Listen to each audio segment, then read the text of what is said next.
Hello बच्चों, कैसे हैं आप। उम्मीद करता हूं कि आप सब अच्छे होंगे। आज हम लोग बायोमॉलिक्यूल्स के L4 लेक्चर L5 लेक्चर पढ़ने जा रहे हैं। पांचवा लेक्चर आज हम लोग प्रोटीन पढ़ेंगे। इसके बाद छठा लेक्चर हम लोग विटामिन और मिनरल्स और DNA RNA पढ़ लेंगे। ये हमारी केमिस्ट्री का पार्ट जो था ये ख़त्म हो जाएगा। इसके बाद हम लोग 3 लेक्चर में पढ़ेंगे पॉलीमर और 3 लेक्चर में पढ़ेंगे ड्रग। ठीक है ना। ये 3 चैप्टर आप ज़रूर पढ़ के जाइएगा बेटा, और एक इन्वायरमेंटल के टॉपिक आप ज़रूर पढ़ के जाइएगा। इससे आपके 4 क्वेश्चंस आएंगे। ये क्लियर कट आना है तो आना है, ठीक है। तो इन सब चीज़ों पे आप फोकस करिएगा। आज हम लोग शुरू करते हैं प्रोटीन। हम लोगों ने पढ़ा था उस दिन जो है, क्या पढ़ा था हम लोगों ने, अमीनो एसिड पढ़ा था। आज हम लोग पढ़ने जा रहे हैं इसका लेक्चर बेटा 5 बजे आज जो है 29 अगस्त है आज, तो आज इसका 5 बजे लेक्चर आप लोग ज़रूर देखिएगा। हम लोग बात करते हैं प्रोटीन की। ये जो प्रोटीन है, बहुत सारे अमीनो एसिड आपस में अटैच होते हैं through peptide bond and form a polypeptide chain और अ प्रोटीन। क्लियर। बहुत सारे अमीनो एसिड आपस में क्या होते हैं बेटा, कंबाइंड होते हैं। अमीनो एसिड की अगर हम बात करें तो आपने देखा था एक कौन सा ग्रुप हो बेटा, NH2 ग्रुप हो, एक COH ग्रुप हो, एक H ग्रुप हो, यानी कायरल कार्बन होना चाहिए जो भी अमीनो एसिड्स होते हैं। ठीक है। यहाँ पे इस तरीके से ठीक देखते जाइएगा, यानी बहुत सारे जब अमीनो एसिड आपस में पेप्टाइड बॉन्ड, अब यहाँ पे देखिएगा आप और यहाँ पे देखिएगा, इसको मैं ऐसा लिख दे रहा हूँ। क्लियर। इसको और क्लियर कट अगर आपको दिखाएं तो ठीक, partial negative charge, partial positive charge, ये बॉन्ड यहाँ से ब्रेक हुआ बेटा और ये बॉन्ड यहाँ से। तो इस तरीके से वाटर के मॉलिक्यूल क्या हो रहे हैं, यहाँ से रिमूव हो रहे हैं और ये फॉर्म कर रहे हैं बेटा, पेप्टाइड बॉन्ड का फॉर्मेशन हो रहा है। आप देखते जाइएगा, NH2 H C double bond O, NH C double bond OH R and H। तो यहाँ पे देखिए खूबसूरत सा स्ट्रक्चर आपको दिख रहा है। इसी को हम लोग बोलते हैं बेटा पेप्टाइड बॉन्ड।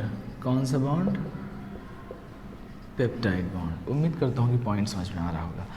तो ये जो पेप्टाइड बॉन्ड का फॉर्मेशन हो रहा है, ये पेप्टाइड बॉन्ड यानी बहुत सारे अमीनो एसिड जब आपस में ऐसे ही एक सीक्वेंस में अटैच होते जाते हैं तो फॉर्मेशन होता है पॉलीपेप्टाइड का। उसके बाद इसी को हम लोग फर्दर क्या बोलते हैं, प्रोटीन का फॉर्मेशन हो गया।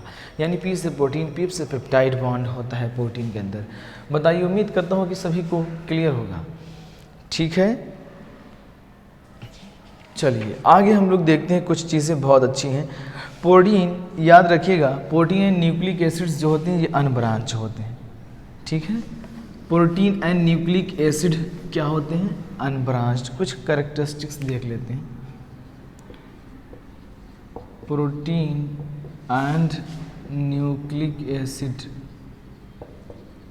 क्या होते हैं बेटा, ये सवाल पूछा जा चुका है। अनब्रांच्ड होते हैं और जितने भी प्रोटीन बनते हैं वो डेरिवेटिव्स किसके होते हैं, अल्फ़ा एल अमीनो एसिड के। अल्फ़ा एल अमीनो एसिड मैंने बताया था। L protein and D sugar are digestible in our body. So जितने भी प्रोटीन्स होते हैं वो अल्फ़ा एल अमीनो एसिड से बने होते हैं, ना कि alpha D. Clear. L protein और D sugar are digestible in our body. तो अल्फ़ा एल अमीनो एसिड से ये लोग क्या होते हैं, बने होते हैं। ठीक है। अब ऑन हाइड्रोलिसिस ऑफ प्रोटीन, अगर हाइड्रोलिसिस करेंगे, on hydrolysis of protein, hydrolysis of protein हमें क्या ऑब्टेंड होगा बेटा, alpha amino acid. Alpha amino acids are obtained, क्योंकि बने किससे हैं बेटा, अमीनो एसिड से। तो हाइड्रोलिसिस पे हमें क्या मिलेगा, हमें यही तो मिलेगा जिस चीज़ से बने हैं वही ब्रेक होगा। तो अल्फ़ा एल अमीनो एसिड्स हमको मिलेंगे। उम्मीद करता हूँ पॉइंट क्लियर होंगे। चलिए एक चीज़ और याद रखिएगा, पेप्टाइड बॉन्ड वाला एक सवाल आता है, लिखिएगा इन अ पॉलीपेप्टाइड चेन, अभी जो हमने बताया था diagram, in a polypeptide chain, peptide chain peptide bond separated by one carbon,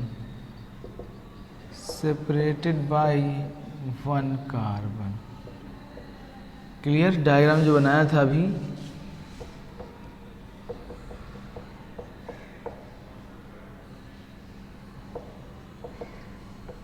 ये पेप्टाइड बॉन्ड है बेटा, clear,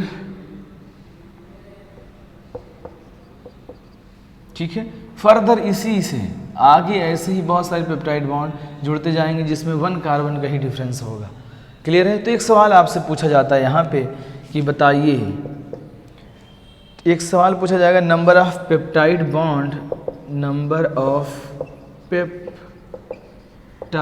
bond is equal to tetrapeptide -1, ये फार्मूला याद रखिएगा।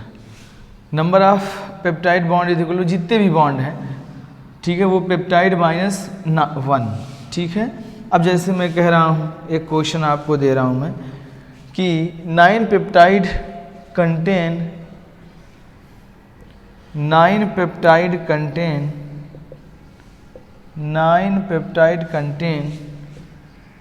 हाउ मेनी पेप्टाइड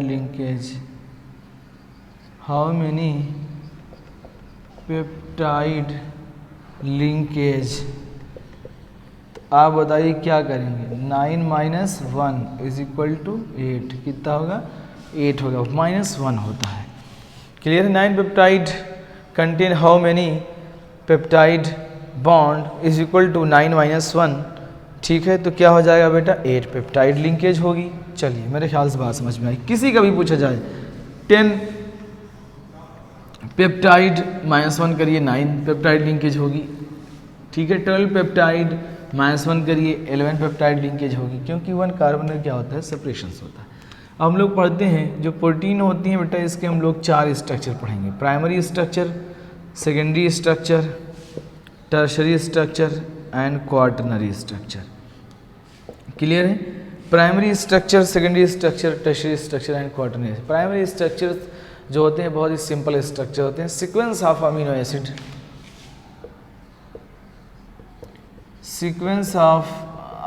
एसिड को ही हम लोग क्या बोलते हैं, प्राइमरी स्ट्रक्चर, क्लियर है।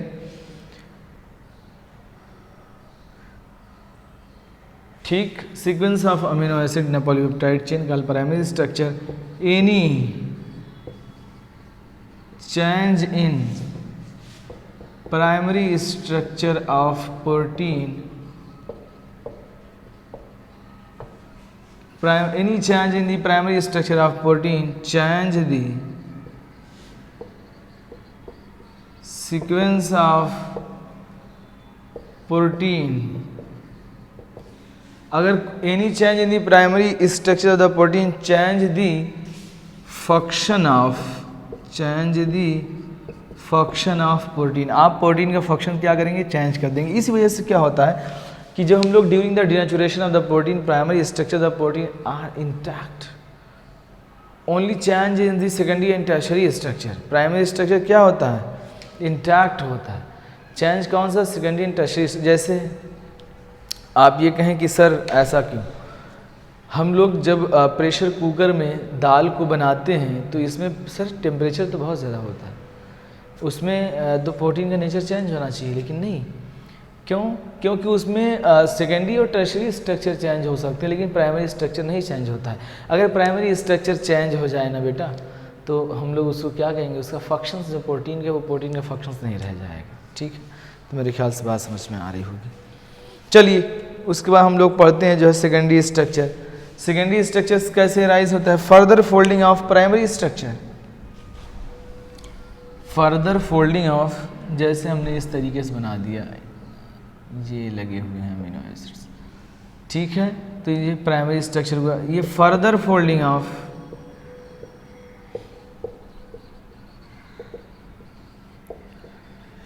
Excuse me, further folding of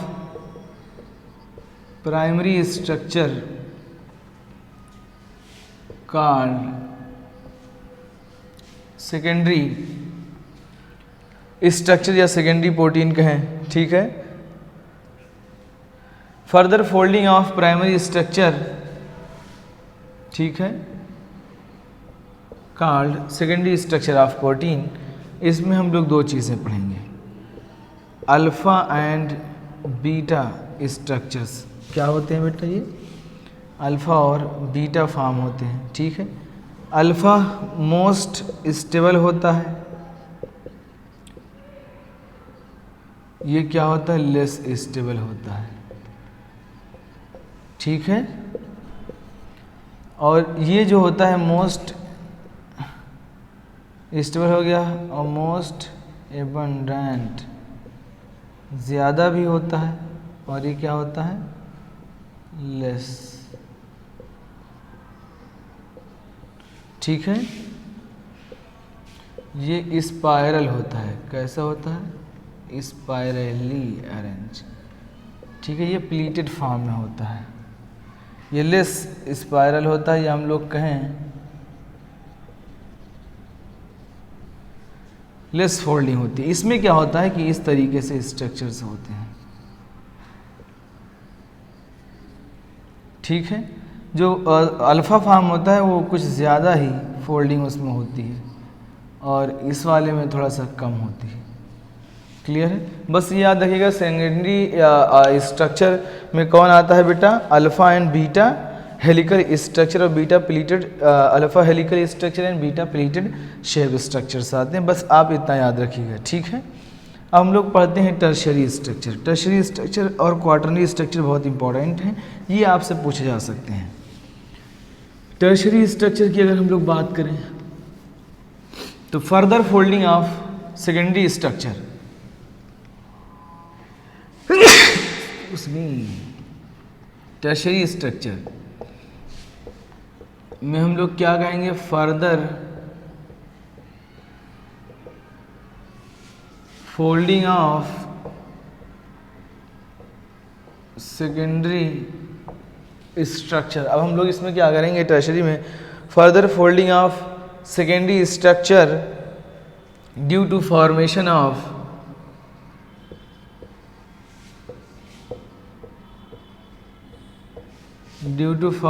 of hydrogen bond, electrostatic force of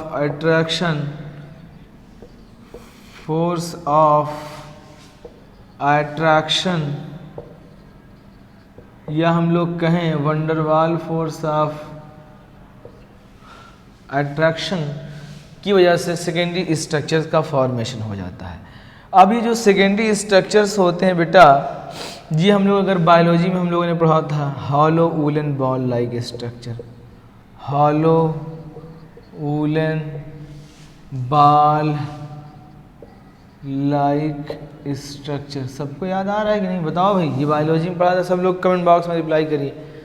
पढ़ा था ना hollow woollen ball like structure? नहीं पढ़ा था? ठीक। और क्या पढ़ा था हम लोगों ने? 3D व्यू देता है, ये भी पढ़ा था, याद आ रहा है? 3D view, clear? चलिए, अब ये दो टाइप के होते हैं, वो हम लोग पढ़ते हैं। एक होते हैं फाइब्रस, एक होते हैं ग्लोब्यूलर। क्या होते हैं बेटा? Fibrous and globular.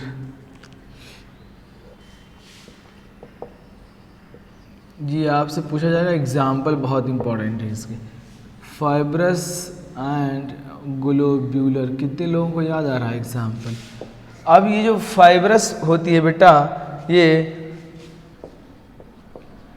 Polypeptide chain run parallel, polypeptide chain run parallel, कैसे रन करती है ये? Polypeptide chain run parallel and held together by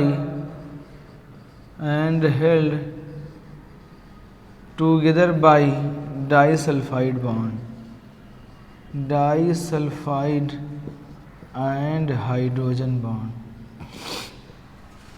मेरे ख्याल से बात क्लियर है। अब ग्लोब्यूलर में क्या होता है बेटा? ठीक है, ये चेन coil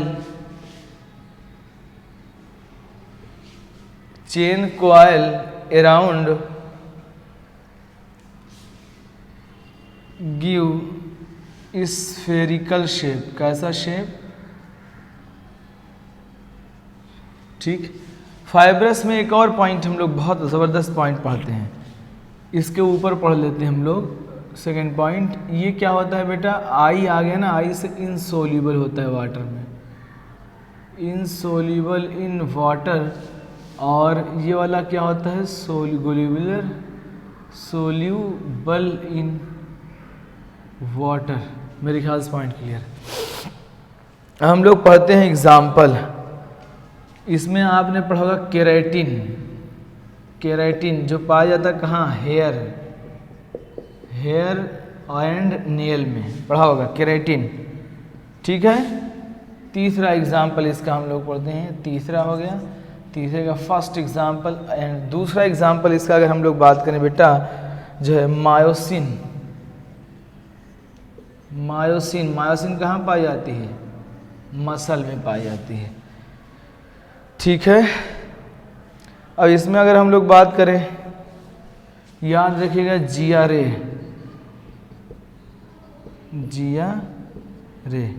जी से हो जाएगा ग्लोब्यूलर। ठीक है।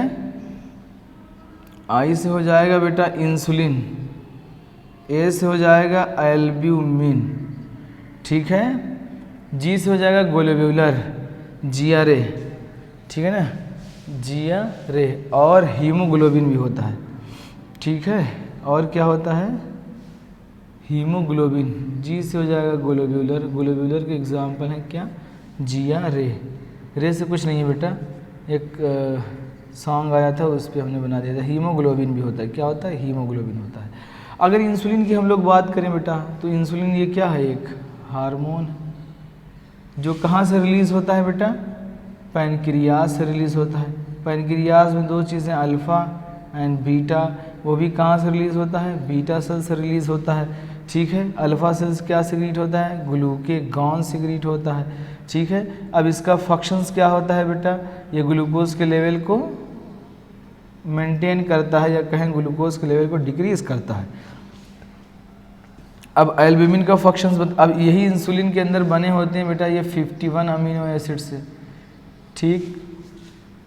51 अमीनो एसिड्स में दो चेन होती हैं, ए चेन होती हैं, बी चेन होती हैं। ए चेन में होते हैं बेटा 30 अमीनो एसिड और बी वाले में होते हैं 21 अमीनो एसिड।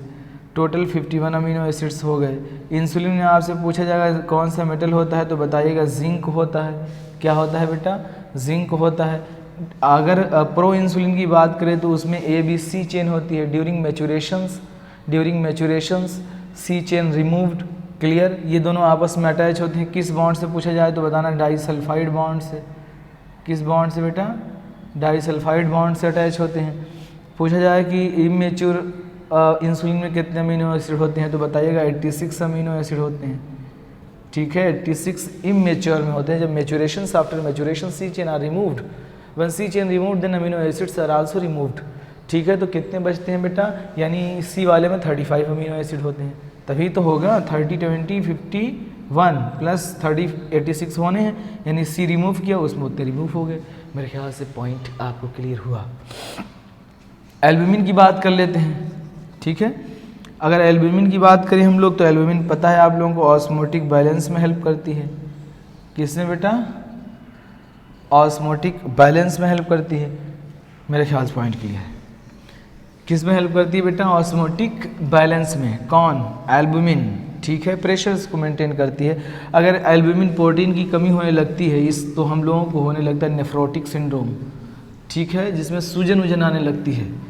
ठीक, चलिए इसके बाद हम लोग हीमोग्लोबिन की बात करते हैं। हीमोग्लोबिन सबको पता है, हीम प्लस ग्लोबिन, ग्लोबिन यानी ग्लोबुलर प्रोटीन होती है। हीम में क्या होता है बेटा, आयरन होता है। क्या होता है, आयरन। आयरन किस फॉर्म में होता है, Fe+2 के फॉर्म में होता है। ये भी सवाल पूछा जाएगा, Fe+2 के फॉर्म में होता है। हीमोग्लोबिन में 2 अल्फ़ा 2 बीटा चेन होती हैं। अल्फ़ा वाले में अमीनो एसिड्स जो होते हैं बेटा 141 होते हैं, बीटा वाले में अमीनो एसिड होते हैं 146। ठीक, तो 2 × 141 2 8 282, ठीक है, इंटू 2, क्योंकि 2 बीटा है ना बेटा, तो हो जाएगा 192 292 282 कंबाइन कर दिया हमने 2 to 4 यानी 574 अमीनो एसिड होंगे। ये याद रखिएगा सब लोग, डायरेक्ट सब हिट क्वेश्चन है। वहाँ जब आएंगे ना तो मुंह इधर उधर बस बनाओगे, बगल वाले तुम भाई साहब बताओ, तुम बताओ, वो भी कहेंगे तुम जहाँ थे वहीं हम थे, हमने भी नहीं पढ़ा। तो ये सब चीज़ें आप लोग दिमाग में रखिए, डायरेक्ट सवाल आते हैं। इंसुलिन में कितने अमीनो एसिड होंगे, 51, ठीक है। हीमोग्लोबिन में जो है कितने अमीनो एसिड्स होंगे बताइएगा, 574। 2 अल्फ़ा 2 बीटा होती है, अल्फ़ा में 141 होते हैं, बीटा वाले में 146 होते हैं। तो ये सब चीज़ें आप लोगों को जो है डायरेक्ट याद होना चाहिए, क्योंकि आप कंपटीशन के फेज़ में हैं। वहाँ चीज़ें जितनी डायरेक्ट हैं कंसेप्चुलाइज भी करिए, लेकिन रट भी लीजिए, क्योंकि रटना बहुत ज़रूरी है चीज़ों को, वरना आप कुछ कर नहीं पाएंगे। ऐसे ही मुंह हिलाते आएंगे और जाएंगे और कभी सेलेक्ट भी नहीं हो पाएंगे। तो मेरे ख्याल से चीज़ें बहुत ही कंसेप्चुअल और टिप पे होनी चाहिए। चलिए अगली बार बात करते हैं हम लोग क्वाटरनरी स्ट्रक्चर की। क्वाटरनरी स्ट्रक्चर, ठीक है। अगर क्वाटरनरी स्ट्रक्चर की हम लोग बात करें तो special arrangement of A amino acid, special arrangement of amino acid called quaternary structure, special arrangement होता है। क्वाटरनरी की भी एग्जाम्पल बेटा हीमोग्लोबिन होते हैं, ठीक है। ये फॉर्मेशंस कैसा हो जाता है, क्यूब लाइक हो जाता है, या हम लोग कहें प्लेट लाइक हो जाता है। कैसा, प्लेट लाइक। इसमें भी एग्जाम्पल कौन है बेटा, हीमोग्लोबिन है, आपको याद होना चाहिए। क्वाटरनरी के भी एग्जाम्पल जो हैं हीमोग्लोबिन होते हैं, ठीक है। मेरे ख्याल से बात क्लियर है। अब हम लोग कुछ चीज़ें और पढ़ते हैं, डीनेचुरेशन ऑफ प्रोटीन पढ़ते हैं। During the denaturation of protein, क्योंकि हर प्रोटीन को वर्क करने के लिए बेटा एक ऑप्टिमम टेम्परेचर और ऑप्टिमम पीएच की ज़रूरत होती है, ठीक है। डीनेचुरेशन ऑफ प्रोटीन, जो भी प्रोटीन्स होती हैं जो वर्क करती हैं बेटा, ये optimum temperature and optimum pH की ज़रूरत होती है। अगर हम लोग पीएच चेंज कर रहे हैं, ठीक है, जैसे मान लीजिए बायोलॉजिकली एक्टिव प्रोटीन है ये, हम लोगों ने क्या किया,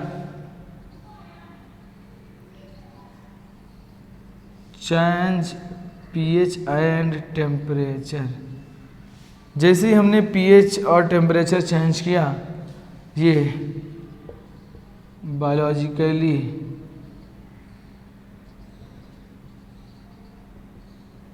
biologically loss the function,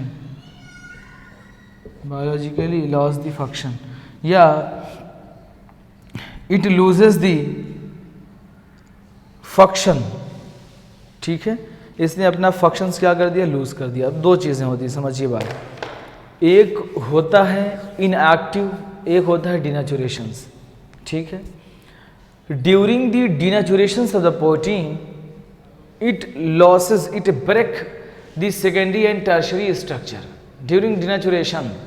Secondary and tertiary structure of the protein are lost and biological activity of the protein are lost and never come back. It is irreversible process. Denaturation is irreversible process. जैसे दूध से अगर दही बन जा रहा है तो क्या आप उसको रिवर्स कर पाएंगे? नहीं कर पाएंगे ना। तो डीनेचुरेशन में एग्जांपल दे रहा हूँ। डीनेचुरेशंस क्या है बेटा? इरिवर्सिबल प्रोसेस है। But when protein goes into in an inactive phase, ठीक है, then its physiological functions are reverse, ठीक है। हम लोग इसको बदल सकते हैं, रिवर्स कर सकते हैं ड्यूरिंग इनएक्टिविटी। जैसे मान लीजिए टेम्परेचर हम लोगों को होता है कोल्ड कंडीशन में, हमारी मसल वसल काम करना बंद कर देती हैं क्योंकि कोल्डनेस बहुत ज़्यादा होती है बाहर की तरफ, तो हमें जो है वार्म करनी पड़ती है अपनी बॉडी को, ठीक है। वो प्रोटीन हमारी इनएक्टिव फेज में चली जाती है, यानी टेम्परेचर, बेस्ट टेम्परेचर जो होना चाहिए वो 37 डिग्री सेल्सियस होना चाहिए वर्क करने के लिए। 37 to 38 अगर हो रहा है फिर भी ठीक है, ठीक है। तो टेम्परेचर हमको चाहिए होता है जो है इसको वर्क करने के लिए, लेकिन अगर टेम्परेचर आप 42 कर दे रहे हैं तो ये डीनेचर्ड हो जाएगी, उस बाद काम नहीं करेगी। इनएक्टिव फेज, जैसे मान लीजिए टेम्परेचर आउटसाइड का 20 डिग्री सेल्सियस हो गया है, तो ये रिवर्स कम बैक कर सकते हैं हम लोग, अपना वार्म कर लें बॉडी को, तो हमारी प्रोटीन इनएक्टिव से एक्टिव हो जाएंगी, लेकिन डीनेचर्ड प्रोटीन कभी भी एक्टिव नहीं होगी। तो ये पॉइंट आप जो है अपने दिमाग में बैठा लीजिए। मेरे ख्याल से बात क्लियर हुई होगी। ड्यू टू दिस, अब जैसे हम लोग एक एग्जांपल ले लें, कोएगुलेशन ऑफ एग का ले लें आप, ठीक है। अंडा एग बॉयल करते हैं आप लोग, coagulation of egg, coagulation of egg. अब बताइए, आपने एग को बॉयल कर दिया, वो चेंज हो गया दूसरे फॉर्म में, जितने भी उसके स्ट्रक्चर थे सब क्या हो गए? ब्रेक हो गए। लेकिन जब एग को बॉयल करते हैं तो उसकी एंट्रोपी बढ़ जाती है। ये सवाल फिजिक्स में पूछा जाता है, याद रखिएगा। मेरे ख्याल से बात समझ में आई, ठीक है। During denaturation the protein secondary and tertiary structure destroy, ये भी याद रखिएगा, ठीक है।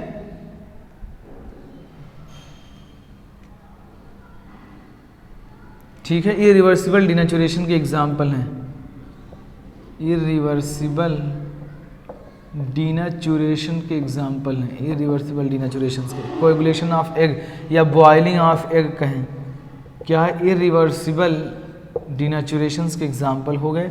और ड्यूरिंग डीनेचुरेशंस, ये पॉइंट बेटा इस साल आ सकता है, during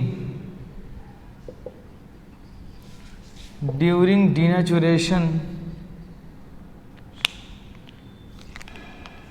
during denaturation of the protein secondary and tertiary structure break down but primary structure intact. मेरे ख्याल से सभी को बात समझ में आ गई। अब हम लोग पढ़ लेते हैं टेस्ट ऑफ प्रोटीन। क्लियर? पढ़ लेते हैं हम लोग test of protein. Test of protein, test of protein में बेटा हम लोग सबसे पहले पढ़ते हैं xanthoprotic test. Xanthoprotic test, xanthoprotic test में आपने पढ़ा होगा ज़ैंथोप्रोटीन होती है हमारी स्किन पे, ज़ैंथोप्रोटीन प्लस HNO3। जब कभी भी बारिश तो ये येलो कलर्ड हो जाता है। कैसा कलर आता है बेटा? येलो कलर्ड की हमारी स्किन हो जाती है। या आपने लैब में एक्सपेरिमेंट करते वक्त ये चीज़ें आपने फील की होंगी, या आप जब पहली बारिश में कभी भी नहाते हैं, ठीक है, तो इसमें क्या होता है कि HNO3 का फॉर्मेशन हो जाता है। जब HNO3 का फॉर्मेशन होता है, जब हमारी वो स्किन पे आती है बेटा, तो हम लोगों के जो स्किन के कलर होते हैं ये चेंज हो जाते हैं, ठीक है। तो इसको बोलते हैं ज़ैंथोप्रोटिक टेस्ट, यानी प्रोटीन का टेस्ट है। एक टेस्ट हम लोग पढ़ते हैं निनहाइड्रिन टेस्ट। कौन सा टेस्ट बेटा? Ninhydrin test. बस नाम याद रखिएगा, निनहाइड्रिन टेस्ट। इस निनहाइड्रिन टेस्ट में हम लोग क्या करते हैं, ठीक है, टेस्ट ऑफ प्रोटीन है, वायलेट कलर प्रोड्यूस होता है। बस ये याद रखिए, वायलेट कलर प्रोड्यूस होता है। एक हो गया ज़ैंथोपोडिक टेस्ट एक हो गया, निनहाइडीन टेस्ट एक होता है, बायूरेट टेस्ट। बायूरेट टेस्ट हम लोग बेटा करते हैं पॉलीपेप्टाइड, प्रोटीन एंड यूरिया के लिए, ठीक है, प्रोटीन एंड साथ में यूरिया के लिए करते हैं, ठीक है। इस बायूरेट टेस्ट में अगर हम लोग देखें, बस नाम याद रखिएगा, वायलेट कलर आता है, इसमें भी कौन सा कलर आता है बेटा, वायलेट कलर प्रोड्यूस होता है। तो हमने 3 टेस्ट बताया, ज़ैंथोपोडिक टेस्ट, निनहाइडीन टेस्ट, बायूरेट टेस्ट, मेरे ख्याल से इतना ही है, ठीक है। मिलन टेस्ट, ठीक है, मिलन टेस्ट भी होता है, लेकिन आप लोग इतना नाम ना याद रखिए, बस निनहाइडीन, ज़ैंथोपोडिक टेस्ट बहुत ज़्यादा इंपॉर्टेंट है। ये आप MBBS फर्स्ट ईयर में जाएंगे तो लैब में करेंगे, या आपने 12th में लैब में किया होगा, क्योंकि कराते हैं ना स्कूल में, तो हमारी स्किन जो है चेंज हो जाती है। जब HNO3 ये जो है हमारी स्किन के ऊपर कभी कभी गिर जाता है ना करते हुए एक्सपेरिमेंट, तो ये चीज़ें होती हैं। ये हमारा जो है बायोमॉलिक्यूल्स ख़त्म हुआ बेटा। अब हम लोग शुरू करते हैं पॉलीमर भी पढ़ के जाइएगा, इसके बाद ड्रग पढ़ा देंगे, और केमिस्ट्री का पार्ट जो हमसे हो सकता था, जो हमें अच्छे से आता था, क्योंकि MBBS में बायोमॉलिक्यूल बहुत डिटेल है बेटा, प्रोटीन बहुत डिटेल है, पॉलीमर भी है, ड्रग भी है, ड्रग तो है ही है, तो ये सब चीज़ें हम सोच रहे हैं हम कवर कर दें, क्योंकि कोई नहीं पढ़ाता है इसको, जो सब छोड़ के जाते हैं ऐसे ही, और एक क्वेश्चन इससे आते हैं, तो क्यों छोड़ा जाए, चीज़ों को कवर करिए, ठीक है। ओके बेटा, थैंक्स फॉर वॉचिंग।